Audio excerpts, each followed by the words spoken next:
όλους.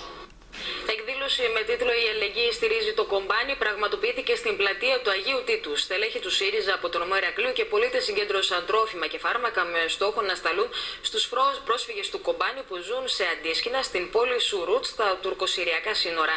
Η δράση εντάσσεται στο πλαίσιο της πανελλαδικής εκστρατείας αλληλεγγύης.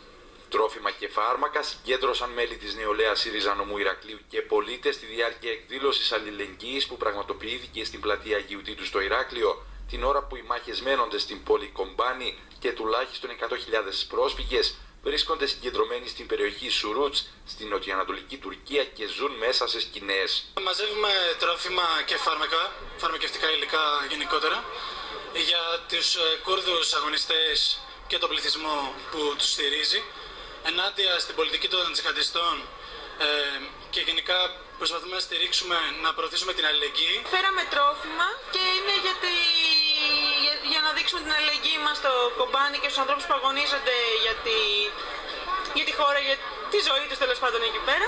Οι κριτικοί για ακόμα μια φορά έδειξαν την αλληλεγγύη τους στους δοκιμαζόμενους πρόσφυγες, προσφέροντας τρόφιμα και φάρμακα, στέλνοντας ταυτόχρονα το μήνυμα της αλληλεγγύης και της συμπαράστασης στον δοκιμαζόμενο λαό της πολιορκημένης πόλης Κομπάνι. Βλέπουμε ότι ο Ηρακλειώτης είναι ευαίσθητος, μας βοηθά.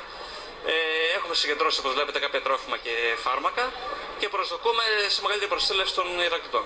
Εκδηλώσεις με σκοπό να συγκεντρωθούν τρόφιμα και φάρμακα σε πανελλαδικό επίπεδο θα πραγματοποιούνται μέχρι το τέλος του έτους. Κυρίες και κύριοι, πάμε